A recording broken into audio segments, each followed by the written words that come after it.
Hello everyone, welcome back to Ilium Biology. Now in this video today I'll discuss about some words that are often similar. They may sound similar or they may spell similarly but are different to each other. They often confuse students about their meaning. So I'll discuss some of them here. So the first one is Rennin and Renin. There is a difference of only a single N. In Renin there are two N and here there is only a single N in middle. That is the only difference. They sound similar, Renin, but the spelling is different. Now what's the difference? The first Renin, that is with the double N, is a proteolytic enzyme which is released by the stomach of the young mammals, and Renin is a hormone produced in kidney. Now first of all, how to remember the spelling? Since very simple, you must have heard the word renal for kidney.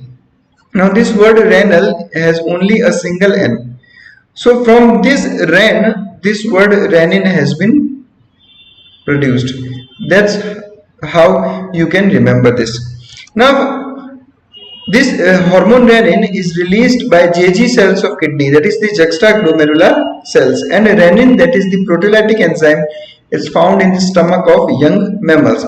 What basically renin does, that it is a digestive enzyme that acts upon the milk protein, that is casein, and converts it into calcium para-caseinate, which is insoluble.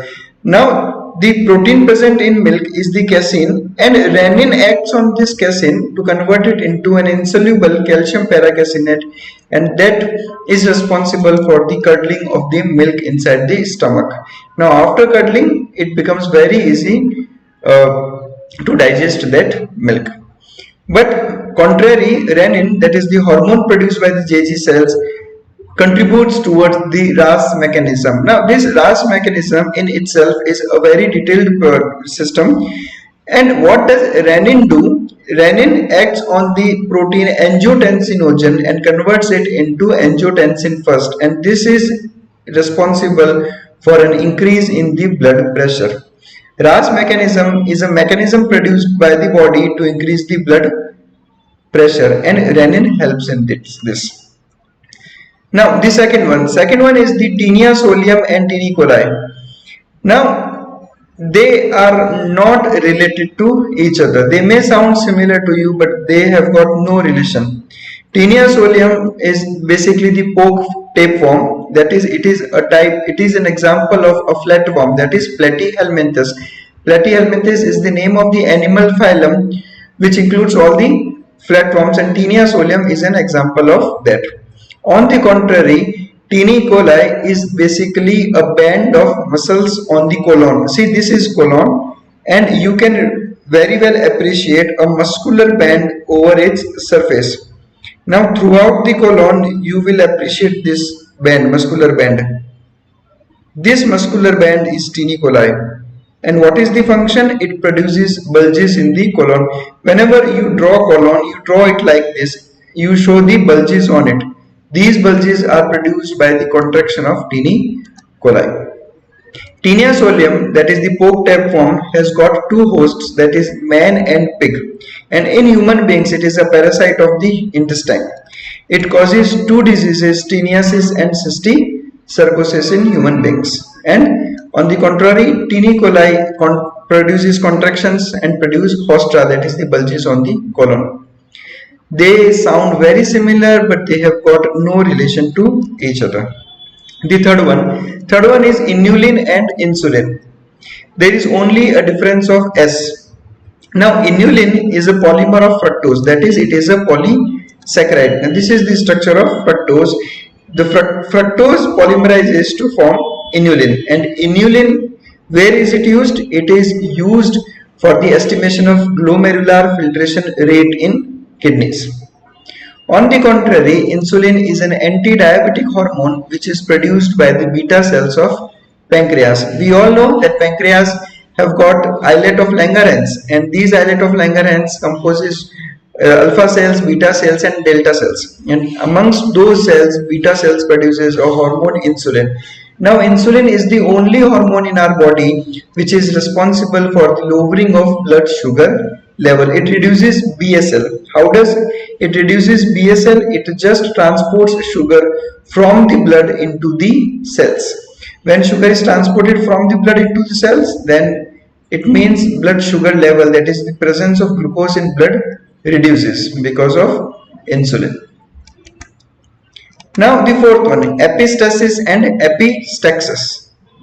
They again sound very similar, but again they have got no relation to each other. Now epistasis, we study it in genetics. It is a type of intergenic interaction. Now what is an intergenic interaction?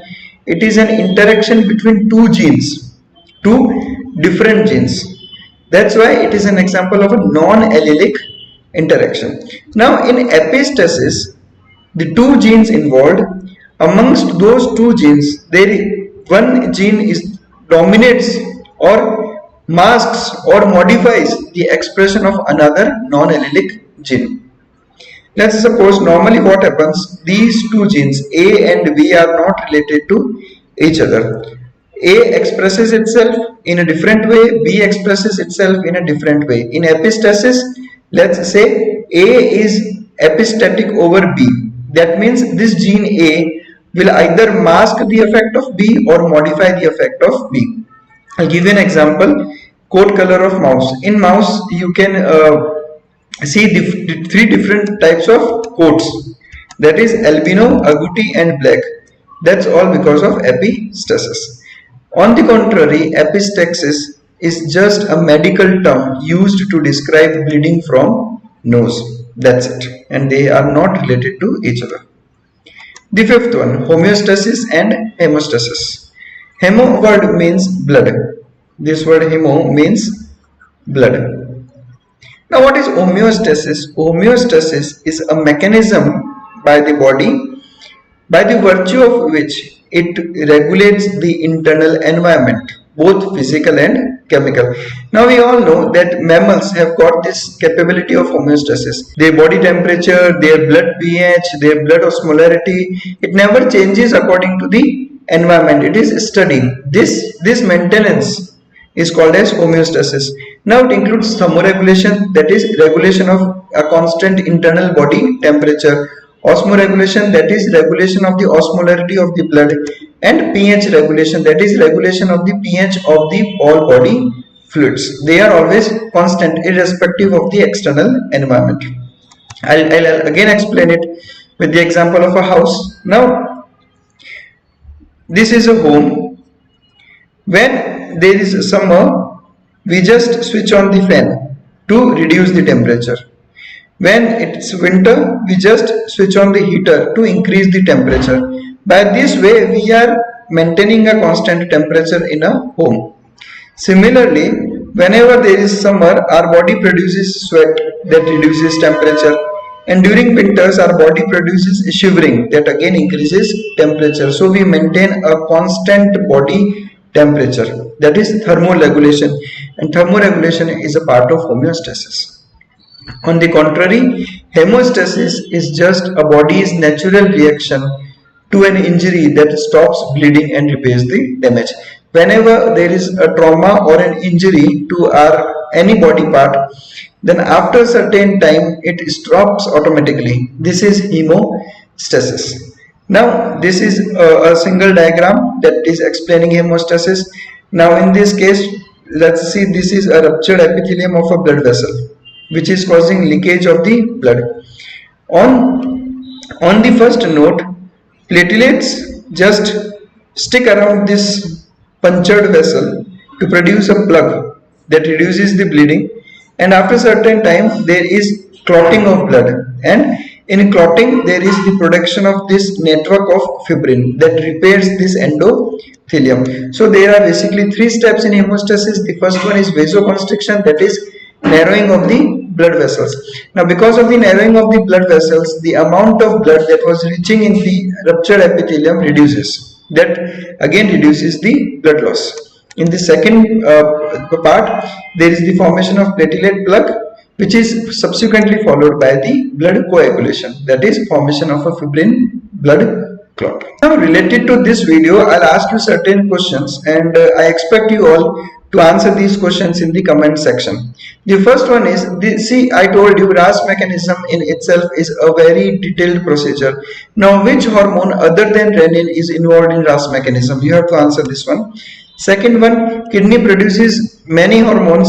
One is renin. Which other hormones are produced by kidney? Third one, I told you that insulin is the only body hormone that reduces blood sugar level. Now you need to tell me that which hormones increases blood sugar level.